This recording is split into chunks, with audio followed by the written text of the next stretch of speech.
Hi everyone, welcome or welcome back to my channel. If you're new here, hi, I'm Viana. Today's video is really special to me because I'll be cooking 7 cozy, nostalgic dishes that each hold a memory close to my heart. As we cook, I'll share the stories behind them, moments with my loved ones, or just times that felt comforting and warm. I hope these recipes and memories bring a little bit of that same warmth into your day. So let's get started. The first dish is wonton noodle soup. This dish isn't just food, it's a memory in a bowl. Every time I make wonton noodle soup, I think of my grandpa or my no. He loved Chinese wonton noodle soup, and every time I visited him in Saigon, Vietnam, we would frequent a small Chinese-owned noodle shop together. I can still see the steam rising from the bowls and hear the clatter of chopsticks against porcelain. The broth was always deeply flavorful, with wontons that seem to melt in your mouth. My grandpa and I share a special bond. He was my inspiration and one of the biggest influences in my life. He always encouraged me to chase my dreams and stay connected to our heritage. Losing him during the COVID-19 pandemic was one of the hardest moments of my life. Now, every time I make wonton noodle soup, I feel like I'm honoring his memory and our shared love for this dish. I will always cherish the little things we shared, like these breakfasts at our favorite noodle shop. We made it! Delicious. Ready to eat! Okay, now we're gonna go boil them. Wonton noodle soup is one of my favorite comfort meals, perfect when the weather is cold and all you want is juicy wontons. To make this dish, I add the pork minced to a large mixing bowl along with all the seasonings, thinly slice the spring onions and add to a bowl along with egg, mix well. My boyfriend is helping me wrapping wontons today. It's his first time doing this, but we're having so much fun doing it together. After wrapping the wontons in thin wrappers, I fry half of them and the other half, I boil them until they float, a sign they're ready.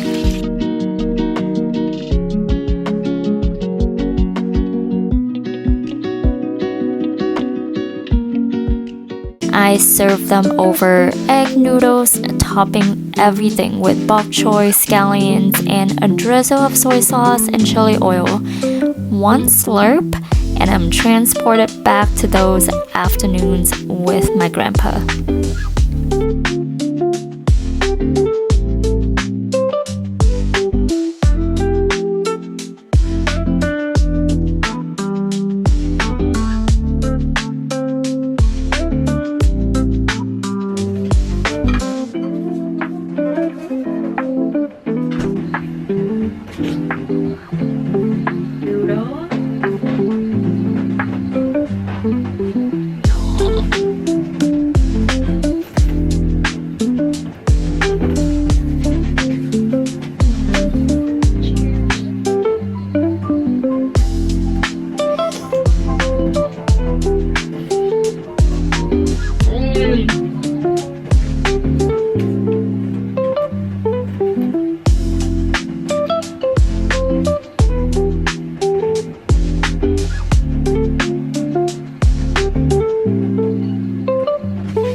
I love it. This second dish takes me back to my grad school days. Life was hectic and I needed meals that were quick yet satisfying. Beef pepper rice became my go-to.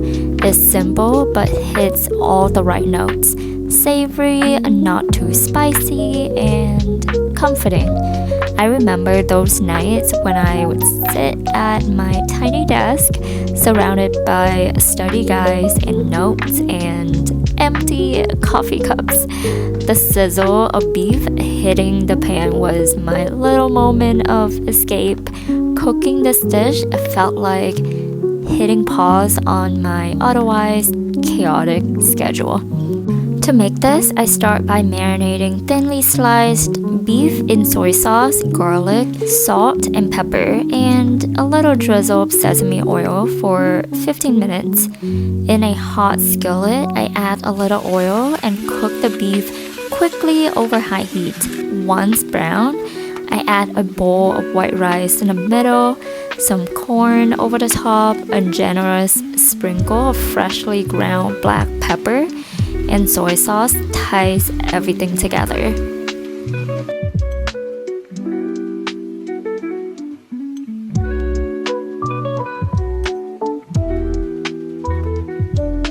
Don't forget to top the dish with some butter that melts into the hot rice.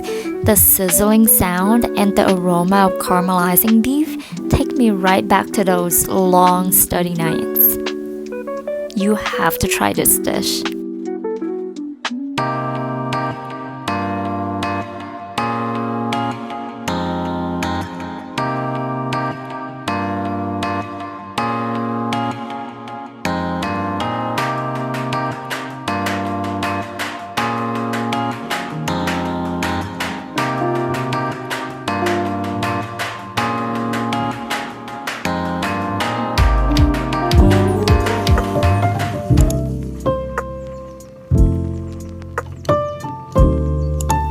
Eggplants have always held a special place in my heart because of my grandma, or my bà nội in Vietnamese. She made the best Vietnamese grilled eggplant with scallion oil, or cà tím nướng mỡ hành, a dish that defined many family meals. While today I'm making something different, I still feel her spirit in the kitchen with me. My grandma, or my bà nội, had a way of turning every meal into a special occasion. I remember sitting and watching her cook, her hands working skillfully while she softly hummed a familiar melody. She would tell me stories of her own childhood, of how eggplants were a humble yet versatile ingredient. For the stir fry, I start by cutting eggplants into bite-sized pieces and seasoning them with salt to remove any bitterness. After rinsing and patting them dry, I saute them in a hot pan with oil until golden and soft. I then add minced garlic, ginger, and a mix of soy sauce, oyster sauce, and a touch of hoisin for sweetness. Cooked noodles are tossed in, and I finish with a handful of fresh basil.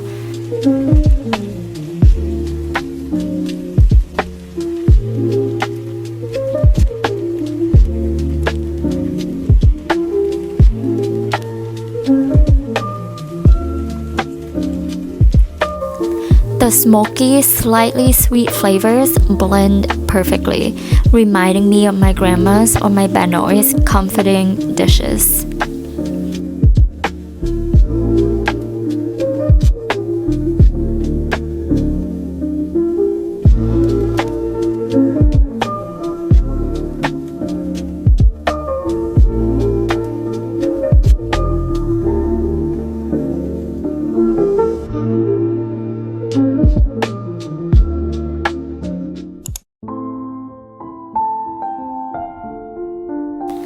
Kimchi tofu soup is more than a meal, it's a love story. My boyfriend and I had our first date over Korean food in K-Town, Los Angeles. That night, we laughed endlessly, bonding over delicious bulgogi over rice and bowls of spicy soup. It was the beginning of something beautiful.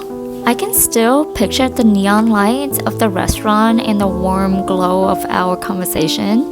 We were classmates and good friends at the time, finding comfort not just in each other's company, but also in the food that brought us together.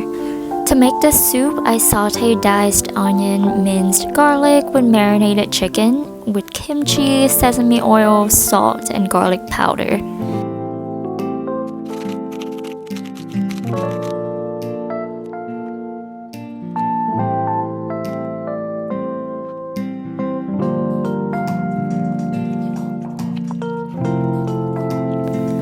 I bought this kimchi tofu soup seasoning from BCD Tofu House, a popular Korean spot if you live in LA or New York City, and it happens to be the place where we went to for our date as well.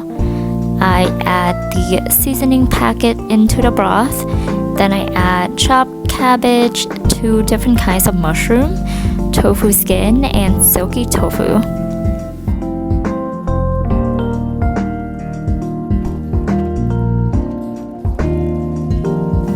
A sprinkle of green onions to complete the dish. As the soup simmers, the spicy, tangy aroma fills my kitchen. Every spoonful takes me back to that special first date.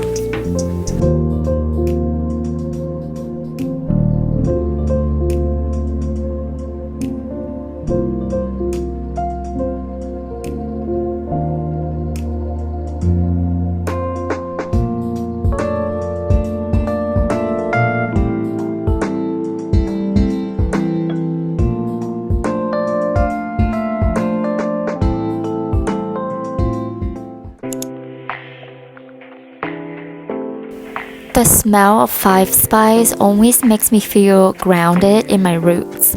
It's the scent of family dinners, of being Vietnamese and proud.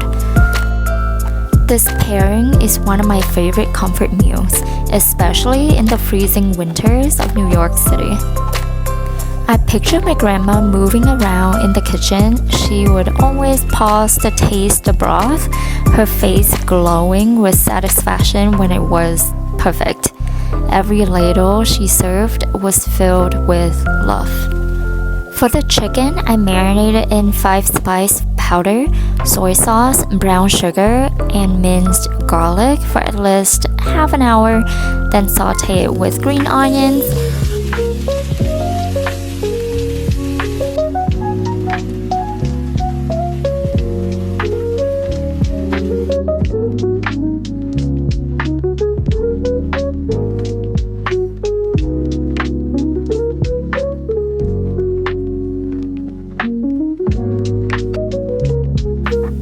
For the pumpkin soup, or gan bí đỏ in Vietnamese, I start by sauteing marinated ground pork, then adding chunks of Vietnamese pumpkin and water.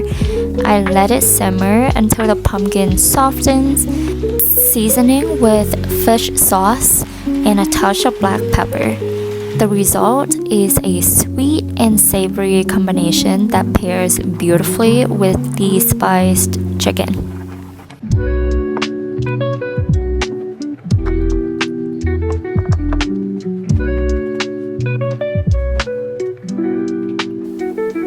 It's like sitting at my grandparents' dinner table again, surrounded by love and laughter.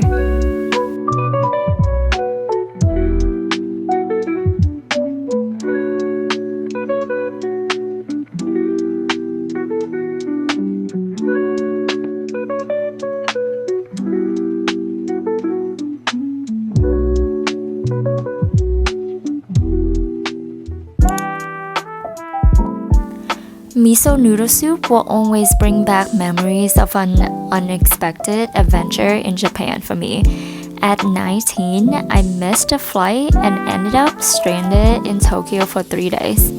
At first, the unexpected detour left me feeling overwhelmed and so anxious, but soon I started to appreciate the city for what it was. During my stay, I stumbled into a quiet, humble noodle shop. The owner welcomed me with a warm smile and served me a bowl of steaming miso noodle soup.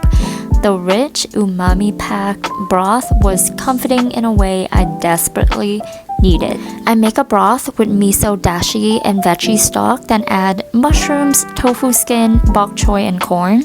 Udon noodles go in a bowl and I pour the broth over. My version might not replicate the charm of that Tokyo noodle shop, but it's a comforting reminder. Fried rice for me isn't just a dish, it's a reminder of my mom. She would make it for breakfast or late night snacks, taking whatever leftovers we had and turning them into something so comforting. Salmon, on the other hand, is something I came to love in my 20s. Pairing the crispy, golden bites of fried salmon with the nostalgic flavors of fried rice feels like blending the past with the present. To make salmon, I dice it into bite-sized pieces, season with salt and a touch of pepper, and cook until crispy. For the fried rice, I saute minced garlic in oil before adding rice, fish sauce, sesame oil, and a dash of pepper. Season the mix to perfection. The bok choy is steamed and topped with a savory scallion sauce, adding a fresh and vibrant element to the meal.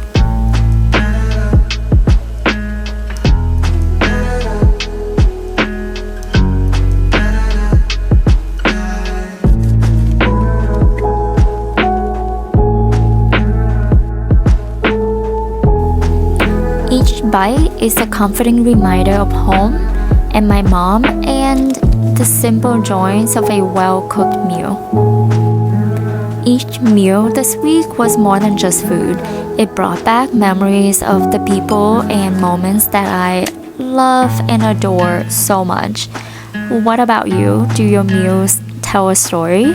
Share your favorite food memories in the comments below, and as always, thank you so much for stopping by.